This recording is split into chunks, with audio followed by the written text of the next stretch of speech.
Hey everyone, this is Ian at ESL A couple weeks ago, I wrote an article in the blog summing up our Speaking of activities, which is one of our methods for managing a discussion group. And we've come up with this idea of how to make a discussion group really workable online. And so that's what these activities are all about. They're always based on an authentic text or an authentic video, so you've always got some very good vocabulary and some current events that are taking place within the discussion.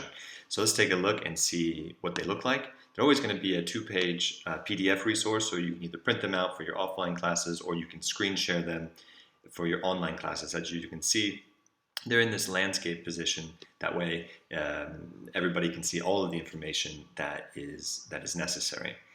So it comes in two parts. You've got the discussion aid, which looks like this. It's a collection of phrases with typically some vocabulary coming from the authentic material and finding its way back into these phrases so that you have a bit of a vocabulary workout as well with your students.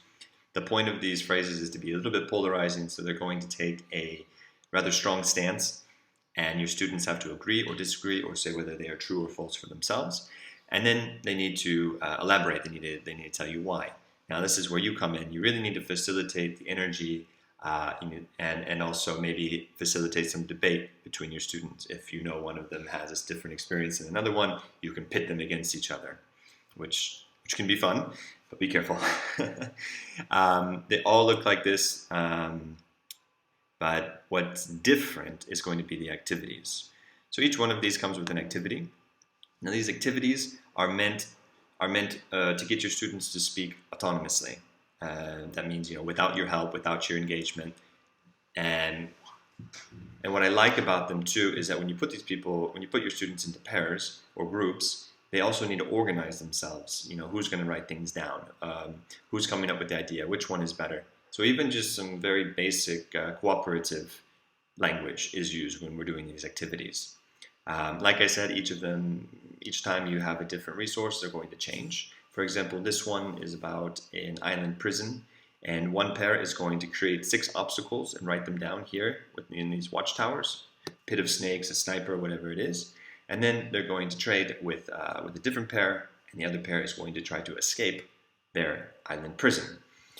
This one is a lot of fun. You can add some of your own rules to it. For example, the last time that I did this, I added the rule where, okay, everybody look around on your desk or whatever room you're in, and you can choose one item within arm's reach, for example, a stapler. And this is the only object that you can have during your escape plan. You can use them together, of course, as a group, but you only have one. So let's look at the other ones, the other activities. For example, here we've got a stock price. And they're going to have to come up with a story about what happened to this company. Like, why do they have these peaks and valleys? Why did it almost go bankrupt, etc., etc. This one is about a children's movie from Netflix that got in trouble with the Canadian oil and gas lobby, and they're going to be making their own politically charged children's movie, which should be fun. This one is about food waste. So at the end of it, they're going to come up with the path from A to B of a certain product.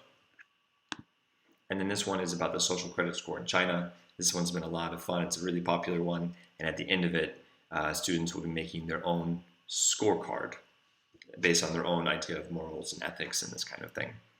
So all of these activities, they may sound a little bit strange right now, but when you see the authentic material and when you read the instructions, it'll all make sense.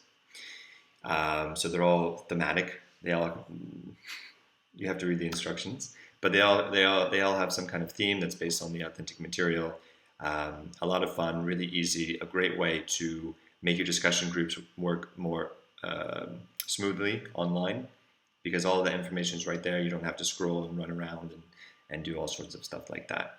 So thank you for taking the time for watching this video. I really hope that you can use these in your classes today. I know I will be using these on Thursday and Friday with my own discussion groups. So thanks everybody, and teach better.